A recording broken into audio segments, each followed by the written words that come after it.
Okay, so that was pretty much an overview of some of the problems of theoretical, conceptual problems. Let's talk a little bit now about some of the solutions, or some of, I guess,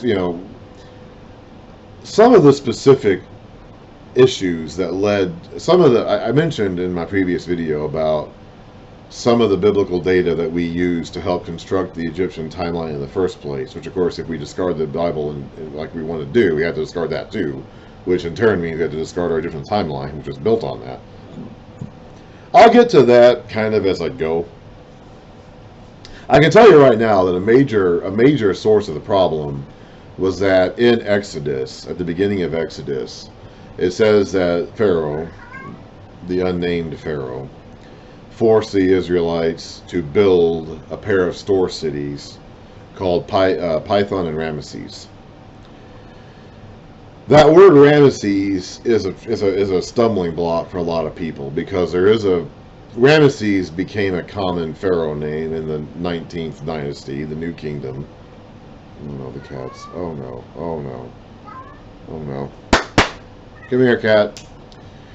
And so the assumption has been for over 100 years now that the pharaoh who forced the Israelites to build these cities was a Ramesses, one of the pharaohs with the name Ramesses, and there are a number of them.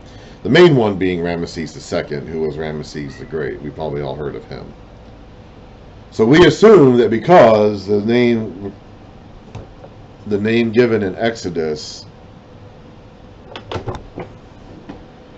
we assume that because one of the cities named in Exodus as being one of the cities of this pharaoh forced the Israelites to build was Ramesses, that this is the pharaoh himself had to be named Ramesses. This is not a correct assumption to make, okay? And this is where some of our previous beliefs that people had in the late 1800s that helped create this problem became a problem. The names Python and Ramesses most likely reflect names that were in use at the time that the text we have took its final form. This is where it becomes helpful to understand the process of writing from a human perspective. Okay, we have a lot of Christians out there who just want to rest on the Bible is inspired by God and God breathed, and they want to kind of eliminate the human agency involved in it too, which I think is a mistake. Because one of the things that happened with the Bible, with the text, is that in late, it was slightly edited and changed in later generations after the original documents were written. And probably what happened is that at some point, and it's hard to say exactly when, maybe in the days of Josiah the king, or maybe some other time, an editor or a scribe who was copying the works of Moses down came across these names, and whatever names were originally in the documents, he changed them to whatever names were in use for those cities in his day. And city names change, okay? Moses, they were building the store cities even before Moses was born. Moses was born in 1526 BC, so this was before that even. If the text we had today comes from the days of Josiah, Josiah was king in the late 600s BC, so almost 900 years later. In 900 years, that's lots of time for a city name or two to change, even if the cities are in the same location, okay? So we shouldn't look at that name Ramesses and automatically assume that that name was the name that Moses wrote down. That name could very well be an updated later name from some point later in history. But because we assume that the Ramesses, a city name, pointed towards Ramesses the Pharaoh, we began thinking that Ramesses the Pharaoh, or one of the pharaohs named Ramesses, there were a bunch of them, was then going to be the pharaoh of at least the oppression before the Exodus. So that's just an example of one of the mistakes that were made, one of the mistakes that came from the Bible that were made to help construct our artifice of Egyptian chronology, which ended up being inaccurate in many ways. So, and I'll get to others as we kind of go through and we see the points specifically overlap.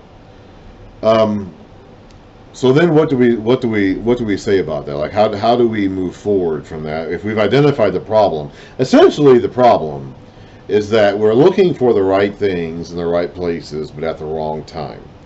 I compare it a lot to going down. Okay, so in my basement, well, what's left in my basement after the disaster from a couple of years ago, I have 4 filing cabinets. They're basically empty these days. I have worked out a new way of organizing my stuff. But I was using filing cabinets up until a couple of years ago. And in my mind, I had pictured eventually having an entire row of filing cabinets lined up all the way down the wall that I was going to have neatly named and numbered and filed away. And of course, I changed my mind after the disaster from a couple of years ago. I'm not going to do that anymore. But during that time when I was still working on that project, I was thinking, let's say you have a library or a historical society or some sort of local museum of local history. And in the basement or the archives of this building, you have a long row of filing cabinets. And let's say that everything that's in those filing cabinets is accurate and is legitimate historical information. But let's say that the labels on the drawers of those filing cabinets are all off. At some point, somewhere along the line, someone messed up the labels on the drawers of the filing cabinets. However, let's say that at one point they got a whole new row of filing cabinets, newer filing cabinets to replace the old ones. So they moved all the contents in the drawers to the new filing cabinets. And in the process of changing the labels, they just got mixed up somehow. So all the evidence is still there. All the data, all the historical information is still there. It's still in those drawers, those filing cabinets. But now no one can find it because the labels are all messed up.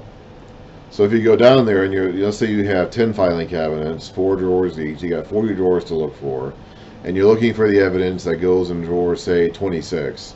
But you go to drawer 26 and it's labeled something else. So you pull it out and you look at it and say, this doesn't match anything. Well, what's all this? What's going on here? You've got problems. Essentially, that's what's happened with our quest for evidence in Egypt and elsewhere, especially in Egypt, is that the information is there, the data is there, the evidence is there. We've found, we have it, we've looked for it in the right places, and we even have probably the house where Joseph was living when he was alive. We even have probably the tomb that he was originally placed in, Joseph that is, when he was buried in Egypt originally. And we probably even have a statue of Joseph himself. But because we are not looking for Joseph in that time period, we mislabel all of this. This time period in which we think we should find Joseph does not match up with the time period where he actually lived. So when we find the evidence for him, or find the evidence for the rest of the Israelites or other Asiatics in Egypt, we misidentify it because it's not where it doesn't fit in the time frame that we think it should fit in. Even with the conquest, when they actually went into the land, these cities were destroyed. Jericho, I don't know if they've ever found Ai, but these cities that were destroyed, Hazor, during the conquest, were destroyed. Okay, no one's arguing that these cities weren't destroyed. Jericho's walls are still in rubble lying around its perimeter to this day. But our problem is that, so if a lot of people will say, well, the conquest never happened. They didn't actually get in the land that way.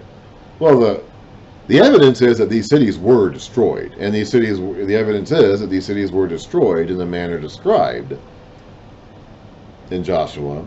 But our problem is that we don't think it happened at the time that it should have happened. And so because of that, we're saying, okay, well, it was actually destroyed hundreds of years before the Israelites got there. The Israelites, because we think our timeline of history is off from the timeline of the Bible, so therefore we think that all this stuff happened before the Israelites even existed or even moved into that area. So we're not denying it happened. We're just saying it didn't happen when the Israelites were there. And that's just strictly a matter of mislabeling the data, mislabeling the information. But because we're so... And that, again, that's entirely our fault. I mean, the data is what it is. The rocks are what they are. They're still on the ground to this day. Like I said, the Jericho's wall is still in rubble on the ground to this day. These pyramids are still there to this day. Now, we've raided them. We've moved stuff around and shipped them off They were using mummies as firewood even in the early days. We raided them, we've destroyed them, we've sold them all for profit, we've shipped them all around the world. So it's like we've destroyed it. What data was still there in 1800 or 1850, we've destroyed. But that's why I said that, archaeology doesn't have the most glorious history as an academic discipline. But the data is there, okay, and it matches what the Bible says about what happened at this time, at these places. But because our construct of history doesn't have it happening at the time that we think it should happen, we put more value in what we have said about history than what the Bible says about history. So therefore, that's just common human fallacy, common human hubris. I don't know how we can think this so confidently about ourselves, but we do. Again, the data is what it is; it's there. And our timeline is what's made up. Our timeline is what's, a construct. This stuff is there. It's in the ground. It's been found. It's there. But that's our timeline. That's just something that is made up and constructed by our minds. But because we put more faith in that than in the Bible, or even in what the actual evidence on the ground says, that's what we believe. So then we force the data, the evidence that we find, to fit that made-up timeline. Which again is common human behavior.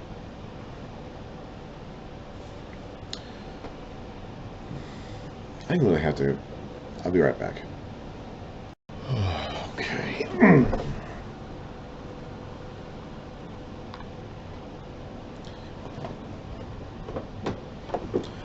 I don't understand cameras. Okay, so if that's the problem, if that is basically a quick and dirty recap of the problem, then what would be a solution? What can we offer? What can I offer? What can I suggest as a solution? Well, obviously, it's one thing to challenge our assumptions and to not necessarily take our construct of history or timeline of history as a matter of faith or as a matter of fact. But generally speaking, I do believe in a 1446 date for the Exodus, or 1445. I think that fits. I think the time the Bible itself suggests this.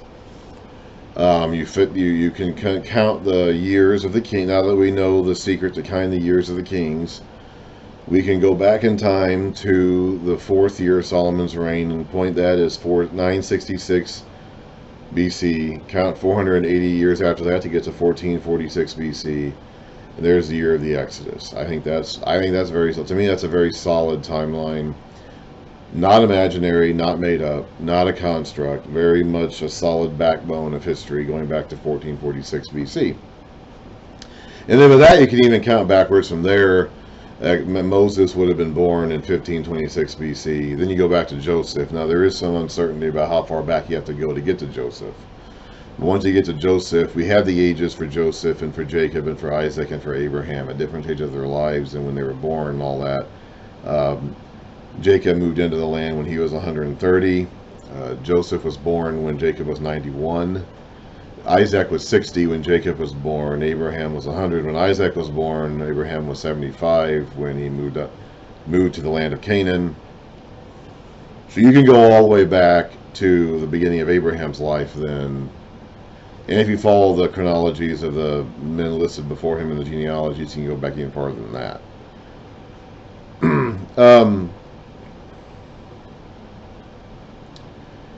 There is a bit of uncertainty about how long of a gap there is between the end of Genesis and the beginning of Exodus, from Joseph's generation to the generation of Exodus, which is why I'm kind of fitting this series of videos in after finishing Genesis and before starting Exodus. I'll get to that in a bit. Right now we're still talking about the Exodus itself, which is in 1446 BC, and we can rely on that very solidly as a date, as a year for the Exodus. Some people will try to complicate the issue, because some people will look at that passage in 1 Kings 6 and say, well, it doesn't really mean 480 years, even though there's absolutely no indication in the text that it doesn't mean that.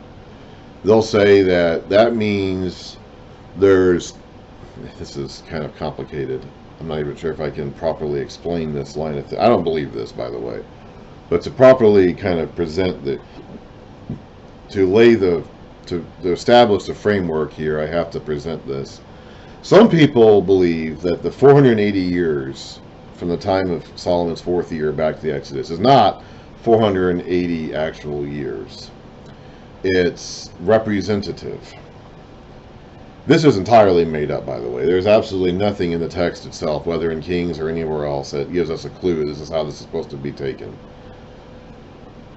But people say that there's 12 tribes of Israel. Okay, well, we know that. Okay, that's to be taken. Even that,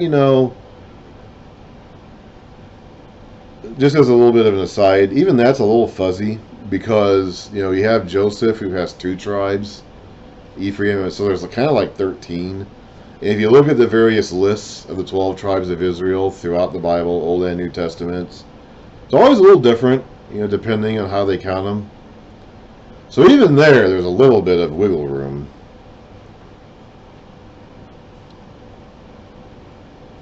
But still, 12 tribes of Israel, they say. You're counting, obviously, Joseph as one tribe here.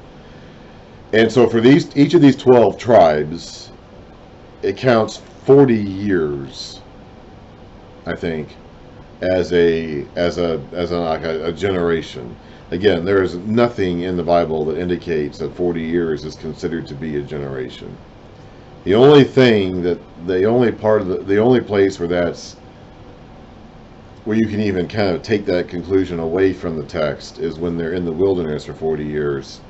But that doesn't mean that generation lasts 40 years, or a generation lasts 40 years. That just means that it took 40 years for the adults of that generation to die out. That's what that means. That 40 years in the wilderness should not be taken as a guide for how long the Bible considers a generation to be. A generation, essentially, is the amount of time it takes for a man to grow up and have his own firstborn son. What's that going to be? Usually 20, 25 years, maybe? That's a generation. It's basically the difference in time between parents and their kids, which usually isn't 40 years. Now, in the early days, Isaac had his sons when he was 60. Jacob had his sons when he was in his 80s. Okay, so maybe in the early days there was even longer. And, Abraham had Ishmael when he was 86 and Isaac when he was 100. So it could be that in the early days, a generation was even longer than 40 years. Throughout most of human history, it would be 20 to 25 years, probably. At any rate, there's never really any place in the Bible specified how long a generation is. So this line of reasoning that some people use is all entirely conjectural. So what they're saying is that, basically what they're saying is that it wasn't really 480 years. That was just like representative. Again, there's no basis for this anywhere in the text. And again, it's all entirely conjectural, and there's no permit given to us anywhere to make this sort of conjecture. But what they do this in order to get around having to put the Exodus in the 1400s BC. So then they move it to the 1200s BC, which isn't any better. And in fact, it's worse because the Exodus didn't happen in the 1200s BC. So of course they're going to get all mixed up about Of course they're going to get all mixed up about how to interpret the data because they don't have anything right now. But at any rate, some people will tell you the Exodus happened in the 1200s BC. And they do that. The reason why they do that is because they think that's when Ramesses reigned. Ramesses the Great, Ramesses the Second. They think he's the Exodus of the Pharaoh, based again on the reference to the store city of Ramesses that the Israelites built. He's the Pharaoh of the oppression, at least. So they think he's the Pharaoh at the beginning of Exodus, so therefore they have to put the Exodus in his time frame. They think he reigned in the 1200s BC, so then they think the Exodus itself had to happen in 1200s BC. And so they take that passage in 1 Kings about the 480 years and basically wave it away by saying it's representative. I'm not honestly even sure how they get to that conclusion, but it's necessary in order for them to fit all this together. And none of it actually is accurate. Okay, Ramesses did not reign in the 1200s BC. The Exodus did not happen in the 1200s BC. The city that the Israelites built was not called Ramesses when they built it. It's like all of these things, they're fitting all this data together to make all these things accurate at the same time, when in fact none of them are accurate. All of these things are actually wrong. You'd think it'd be a lot easier to give up all of these wrong assumptions and mistaken conclusions and rethink yourself, but then again, you're not a PhD who spent 20, 30, 40 years defending this position. Okay, that's why they do that. They have to do this because their professional reputation is staked on these conclusions being true. I said earlier, that's how they get their grants, that's how they get their PhDs, that's how they get their influence in their academic world. So if these assumptions are not true and their entire careers have been built on assumptions that are not true, like that's just, they can't accept it. That's something that they cannot afford or allow to be true. And that's entirely a human psychological problem. That's entirely a human hubris issue. That has nothing to do with the Bible. That has nothing to do with the data. It has nothing to do even with Egyptian history. That is strictly, we've taken this stance. It's to our vested professional interest for this to be accurate. So we're going to cling to this notion and twist any data that we find to proving our stance accurate as much as possible, so that our reputations can stick, basically. Now, I'm not a scholar. I'm not a PhD. I don't have a reputation to protect. I have said over and over and over again in these videos, I'm just a dude, okay? I'm a fat, balding, middle-aged white guy in a single-bedroom apartment in a small town in Southern Illinois. All right, I have nothing to protect. I have nothing. Look at this. I got nothing, period. All right, I've got an old beat-up chair behind me, sitting in front of a blank wall with dirt and some scratches and smudges on it. Okay, it's like I've got nothing. Okay, I don't have anything for you to take away from me. I've got nothing. I've got a camera that I didn't even buy. All right, that I got from my brother, basically got from my mother, who got it from my brother-in-law, her son-in-law. And it's like, I don't have a position to protect or a reputation to protect or a position I have to take in order to defend my professional reputation or credibility. I don't have anything like that. Okay. So it doesn't bother me at all to look through this data and say, hey, I think some of these people are wrong about some of these things. It doesn't bother me at all to call out some of these people and say, it's like, it's your professional pride that's keeping you from acknowledging the accuracy of this alternate way of looking at things. And again, we have an example of this happening right in front of our eyes on a daily basis right now with COVID.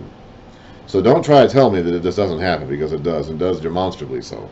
Okay, we have the proof in front of us to demonstrate that clearly beyond any reasonable doubt. And if you still doubt it, well, you're not being reasonable. Right? Objectively, there is no objectivity about it. It's all subjective, no matter how much they try to claim otherwise.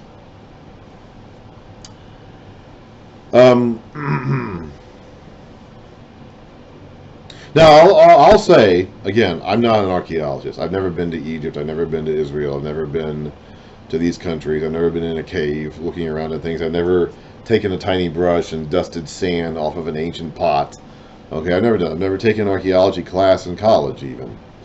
I have read tons of books about it. That's all I've really done. I have read alternate ancient texts, like the ancient Near Eastern texts, that, you know, the compilation that's been around since the 50s. I've read the Bible itself, of course, obviously. I've read other alternate versions of history, alternate historical accounts of other nations. I'm reading through the Egyptian history right now in one of my extra books collections that I've got. So that's what I've done. And I haven't translated them, okay? I rely on other translations written by other people. Same thing, I've never translated the Bible from Greek or Hebrew into English. I rely on translations from other people. All right, and I've been plain about that and upfront about that from the beginning. Again, as I've said many times, I don't have access to anything that anybody else doesn't have access to. I mentioned before repeatedly how just plain and ordinary and average I am. I am not a scholar. I do not have a PhD. I do not have a grant from the university or government to go out and do something in Egypt or somewhere else like that. I have never led an archaeological dig or even partaken in one. I don't have any fancy letters trailing behind my name to flout, to demonstrate my credentials to people who question my intelligence or authority. I don't have any of that. All right. But what I do have is the same thing that anybody else who is interested in looking up this stuff has. I have a library card. I have access to a camera to put myself on the internet with. And in today's day and age, I'm willing to bet 95% of the people that I'm talking to have access to these things. And I have time. I have spent the last many years looking into this stuff and reading through it and making my own decisions. And so that's what I have access to. And I'm pretty sure that anybody listening to me speaking right now has access to that too. So if you do doubt any of my conclusions or take exception with any of my claims or any of my presentations here, feel free to look into it yourself. That's what I did. And don't necessarily take my word for it, and don't necessarily take the professor's word for it either. The archaeology professors or the so-called smart people. Again, we've seen up close and personal firsthand in the last year how often these smart people can be wrong about things. And that's about stuff that can be objectively analyzed and measured. We're talking, when we're talking about COVID or things like that, that's stuff that can actually be tested. This archaeology stuff is stuff that can't be tested. This is stuff that's only ever going to be guesswork or best guesses or best inferences. And of course, we're talking about an academic discipline that has a very short history, much of which is very unglamorous and unsavory. So let's not put these archaeologists any more of a pedestal than they actually deserve to be on, which isn't one, really.